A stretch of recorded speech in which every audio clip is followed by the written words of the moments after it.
Разговараме на оваа тема. Ивана Гуговска, логопед, е наш соговорник денеска. Ово утро. Добро утро, Ивана. Добро утро. Благодарам за поканата.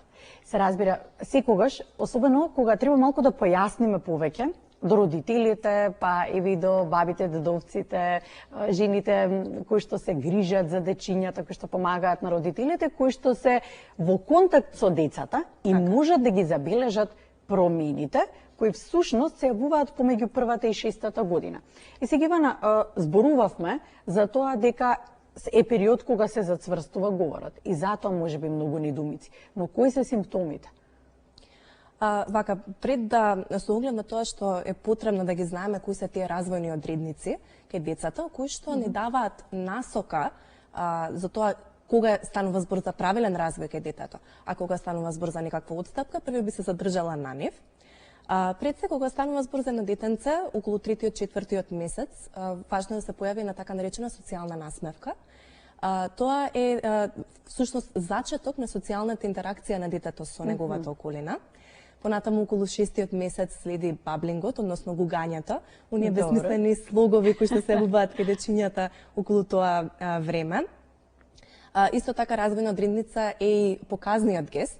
Исто така околу 9-10 месец од животот, детето треба да умее да покаже кон некој веќе познат предмет, на тој начин се развива и рецептивниот говор. Тоа впрочем значи дека детето започнува да го разбира говорот на околината. И сите овие, да кажеме, се претходници на вистинскиот говор, условно кажано, кој што може да каже дека отпочнува околу 12-тиот месец, каде што детето започнува да го користи својот прв збор со значење. Значи, кога ќе го погледна предметот, го користи зборот не само туку така, и тогаш се смета дека тоа отпочнал неговиот фонд на зборови, кој што се зголемува веќе околу 18-тиот месец. Околу 18-тиот месец имаме фонд од околу 7 до 8 зборови со значење. Добро. Така, кој што понатаму се веќе околу 24-тиот месец, тоа би било околу 2 годишна возраст, започнуваат да се користат во куси фрази. Тие куси фрази се од околу 2 збора, кои што се сврзани со некои секојдневни ситуации, некој краток дај вода. Така, дај вода, бебе спие, сакам тоа, сакам тоа. Сакам, да. Така. Понатаму тој вокабулар се гради, веќе за да веќе кон третата година имаме трозборовни фрази. Пример, бебе пие млеко и слично. Така. Сега тука понатаму се богати се повеќе реченицата. Тука би ги споменала и гласовите што верувам дека сите родители ги интересираат во овој развоен период.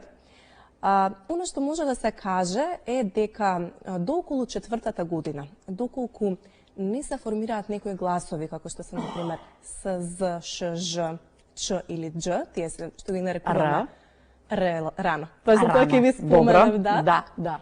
Тие се доволни за околу 4-та година.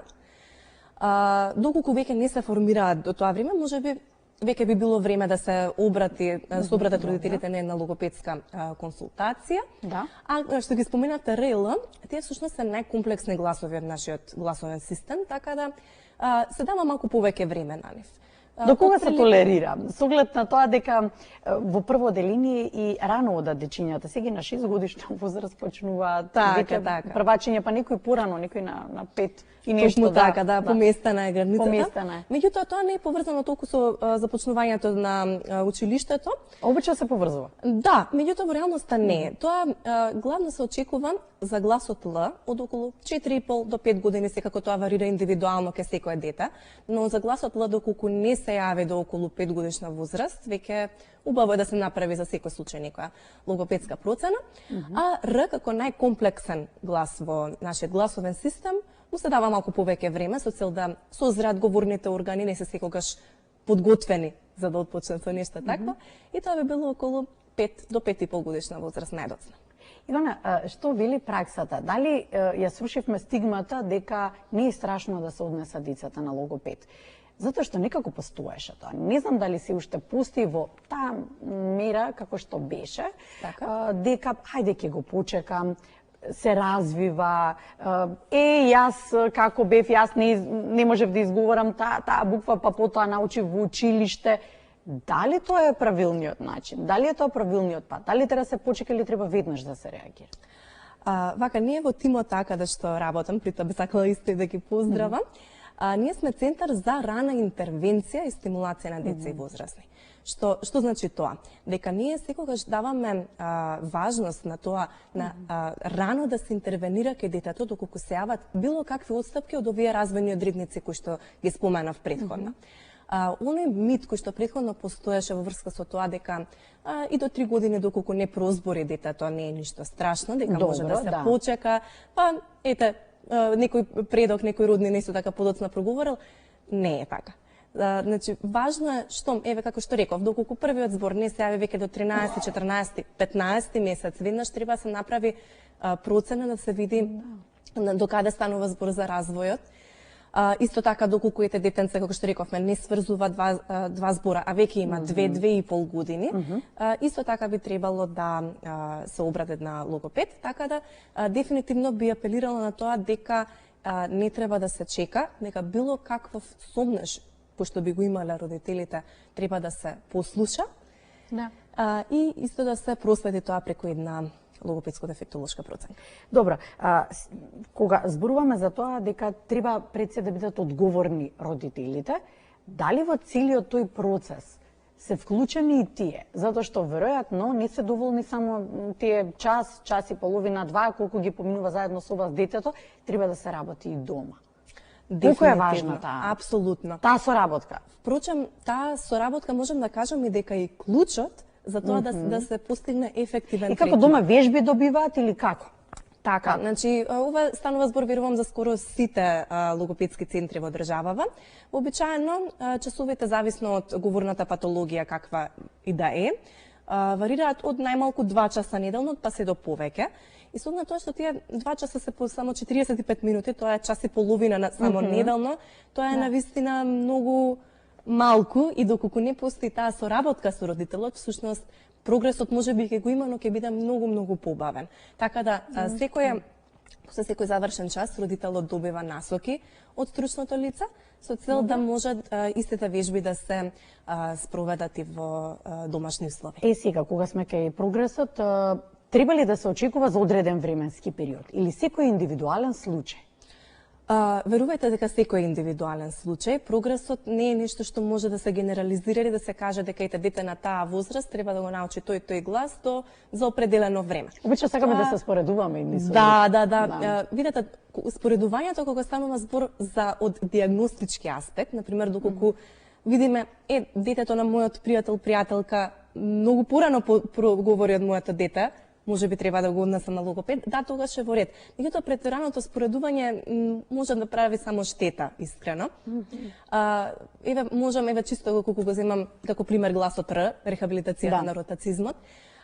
Мислим, во моја лична пракса и во пракса на нашиот тим, се има случајно дечиња да успеат да добијат совретна вибрација за гласот Р од вториот, третиот час, а се има случајно некогаш таа вибрација да се добие после 6-7 месеци.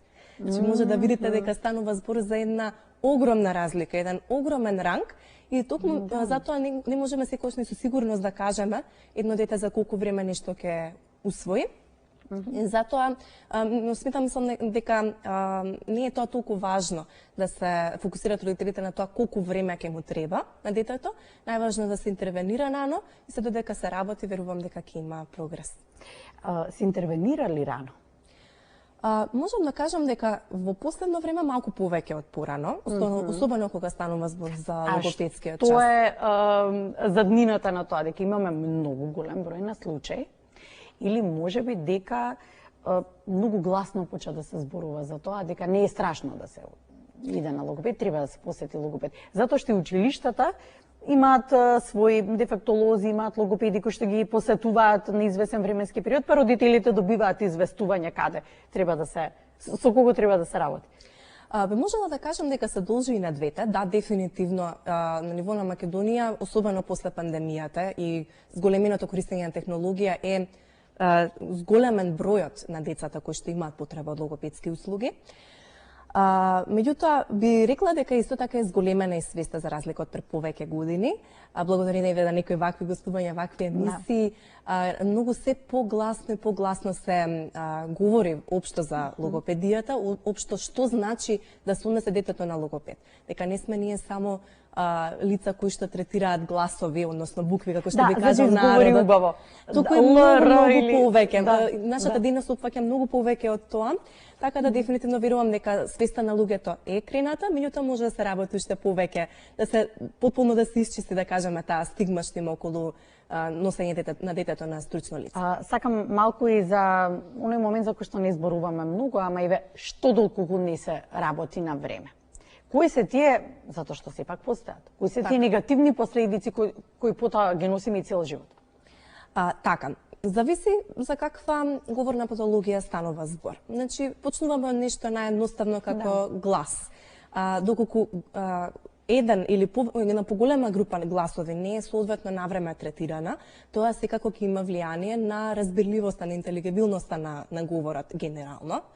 Понатаму, доколку не се работи на говорна стимулација соодветно, доколку детето, например, граматички нема соодветна реченица согласно возраста, понатаму тоа може да го афектира не само неговите комуникацијски способности, туку и академските вештини кои што би му биле потребни понатаму во животот, во училиште и се понатаму, така да дефинитивно може да се каже дека последиците се големи. Подобри во социјализацијата, во комуникацијата дневна, тие ќе бидат можеби поизразени, така, па и подоцна и другарчињата ќе нема да го прифатат. Така, за жал таа е реалноста во нашите, да кажем, училишни или социјални средини на таа возраст, дека децата, се подбиваат со дечињата кои што имаат било какви потешкоти во говорот, така да, иако не треба да биде така, не треба тоа да биде главната причина зашто го носиме детето на логопед, сепак е уште еден поттик за родителите да можат да интервенираат на време. Би сакала да го заокружиме разговорот со тоа дека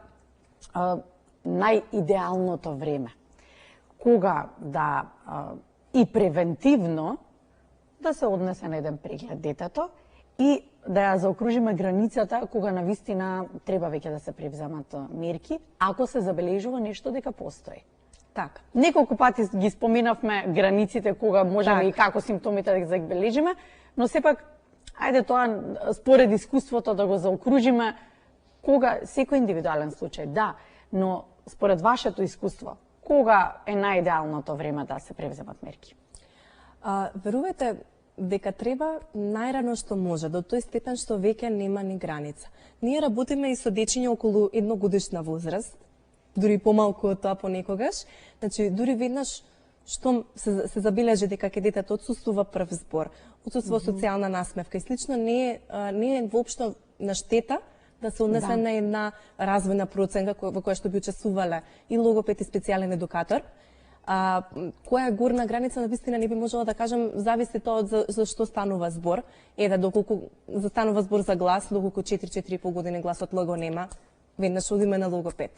5-5,5, 6 години, особено ако не се користи гласот Р, дефинитивно исто така е потребно посетување на логопед.